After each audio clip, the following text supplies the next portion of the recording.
Welcome to another edition of Inside the Economy. I'm Larry Howes. Thanks for joining me. Going to talk about housing market. It's really important at this point for a variety of reasons, but we're in a cycle of lowering interest rates. They're certainly going to lower rates here in a couple of days on Wednesday, and probably again in December. So we're at 4.25 now. We could easily be 3.75 by the end of the year. Make mortgages in the 5s. And more on that in a minute. Artificial intelligence has had a big impact in the media as well as the Magnificent Seven stocks, and it's been getting a lot of press and a number of questions. Also, is the tariff burden having an impact on U.S. manufacturing? One, I'll say no. And two, is it having really an impact on U.S. growth? Again, no. Well, quick look at the numbers. Even though the federal government is shut down and some of the agencies have closed, what's really important is still available and out there and being published. Mostly CPI, Consumer Price Index, head and core, both came in at 3%. Inflation is not slowing right now. Not particularly increasing, but it's not slowing. The Federal Reserve is changing how it's doing its quantitative tightening. That's a whole different story. But money's getting cheaper, which is inflationary. Houses are not getting cheaper, which is a little bit inflationary. But a number of other things are neutral at best. Energy is down. We're kind of at not a stalemate, but it's going to take a while before there's some adjustments in the whole inflation market. But it's down to the point right now that it's just not that big a deal. It's just going to have to work itself out. With the government shutdown, information out of traditional labor sources, Department of Labor and a few others, is getting kind of hard to find.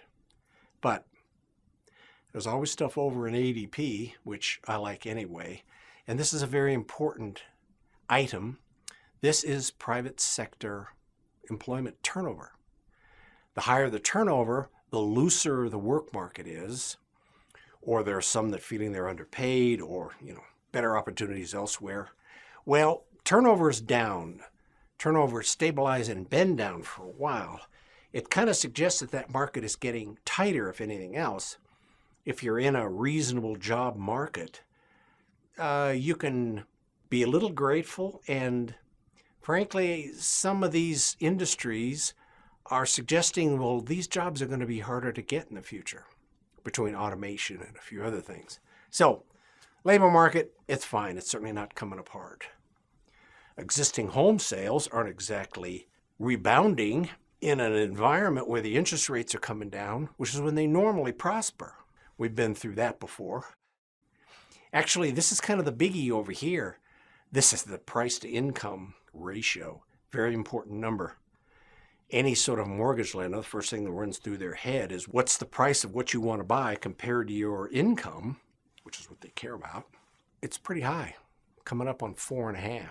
That's kind of big. That is the dichotomy in this marketplace. If you're trying to form a new household or you're trying to enter the home market, it's very daunting.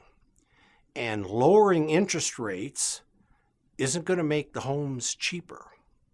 And on the income side, well, the inflation adjustment of most salaries, certainly on the wage and hour side of things, and most professional salaries, well, that has slowed because the inflation cycle is pretty much over. Don't quote me on that.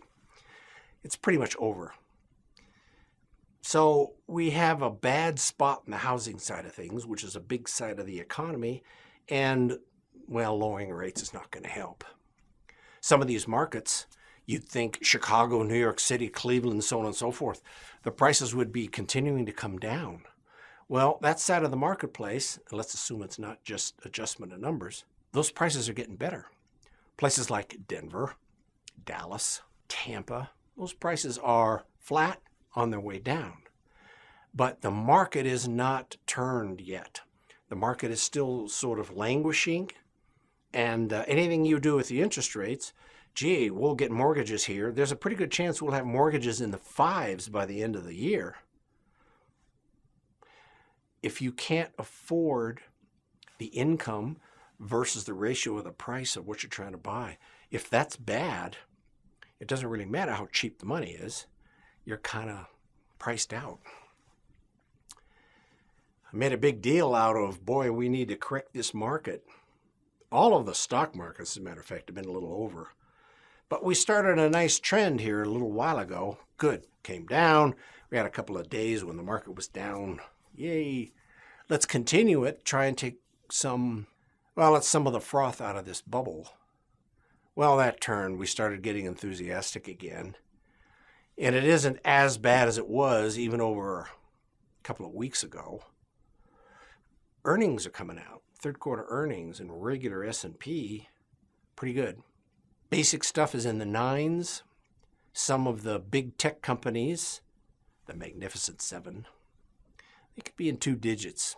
When you turn it in earnings like that, in a labor market like this, that's good. That justifies a high, still a high stock price, not aggressive, not huge bubble, little bubble. But it's not horrible news either. Even the small business side, this is Bank of America's small business side, and this is by month. Typical small business is putting more money in the bank than they're taking out. That's good. There's not panic or drying up of capital or any of that stuff there. They're moving along just fine. A lot of questions about artificial intelligence, and we've talked about this before. Yeah, there's a lot of manufacturing going on and new warehouses and that kind of stuff, but then zip, all of these data centers being built with their own power supplies. Is that developing a surplus? Is that, are regular people going to be paying for that? So on and so forth. Yeah, well, don't necessarily believe that a, quote, data center consumes any more power because of artificial intelligence than other data centers. Artificial intelligence itself is still just software. It doesn't suck more power. It is very indicative, however, Pete, a lot of these data centers are being built in places where they can buy or create their own electricity. Get a contract with 3 Mile Island, fire up another reactor, and I'll buy all the electricity. Okay? And several other issues like that. Burying little reactors in the ground because they want electricity. It's not because they're going to consume more. It's because a lot of them don't want to be on the public grid. The grid, as we all know, and it's no secret, that the grid for the most part across the country is not in great shape. Some places worse than others. But if you're investing in a data center with a lot of computers and a lot of software engineers and a lot of technology going on, do you want to be plugged into the public power grid? Well, several of these people are solving their own problems. So, probably not a bubble. It'll be interesting to see how the trend of getting off the grid in corporate America will continue. I suspect real estate developments that can afford it, office buildings that can afford it, over the next decade or so, they're going to work out ways of getting their own power. Simple as that. The investment trend and the dollars and the flow has slowed because these projects are underway. Building a data center is basically get a contract someplace, buy some power, run some lines to it, build the building. That's all you have to do. It's slowed because all these projects are in the way. I don't believe it's a bubble. Electrical consumption, electric demand, it's growing okay. It's not scary. It's not out of control. Straight and level till about 2024. Then it starts growing. And most of that is electric cars. Okay, it's better than burning hydrocarbons. But it isn't a huge, steep slope. These people are going to do their own power supplies. They're not ready for their own storage yet, but they'll do their own power supplies. It's a struggle to keep oil in the $60 a barrel range because there's so much of it out in the market. The top line up here is, well, that's what's in the supply. And every country on earth is trying to get in the oil business. Throw some sanctions against Russian oil companies, and there's a huge increase in the oil market, and it just gets into the 60s. Well, that's because everybody's out there doing it. I don't view that as a problem these days, and I think as oil consumption and demand flattens, and it'll be flat for a while, and then slowly start to fade, we're just going to be curious what happens with all this supply. Now the question about, what are the states in the country that are close to recession? This is an annual occurrence. And in this case, the red is bad, green is good. Those change all the time. They bounce all over the place. States can be viewed as going into recession for a variety of reasons, but most of those reasons they can fix themselves. A lot of states had tax cuts because they were getting so much money during COVID. Well, that ends in 26. So a lot of states are going, well, maybe we better switch to plan B. Some of the states like Illinois, Connecticut, Vermont, a few others, they have lost their big taxpayers as individuals. Their income has literally walked out of the state. And, well, you know the rest. Most of the states can solve their own problems. And like in Colorado's case, well, we're dancing around on an income tax increase here and so on and so forth. The issue is, well, one of the issues is, what shows up in these statistics is the funding of the state-sponsored pension plan. In Colorado, that's PARA. Most of you have heard me drone about PARA, going in backwards in my years down at the State Investment Committee. But PARA isn't in that bad a shape. They get funding droughts, and sometimes quarters get missed, so on and so forth, but they're still kind of on course to be funded. I think they're talking 2048.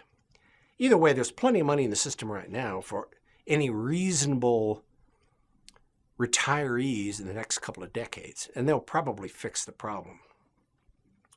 Some of the states, and I'll cite Illinois again, their public pension plan is almost non-existent. It's much worse. Anyway, state recession is really not something, in my view, is a big concern. It is academic in many ways. And finally, been a lot of questions about tariffs and so on and so forth. How much stress is in the supply side of things from overseas? It is almost non-existent anymore.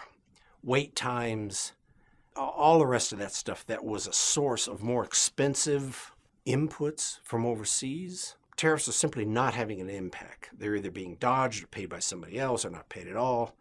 And the basic S&P 500 company, which is where we have money invested, doesn't put in the kind of earnings they have if their input costs have gone up so much.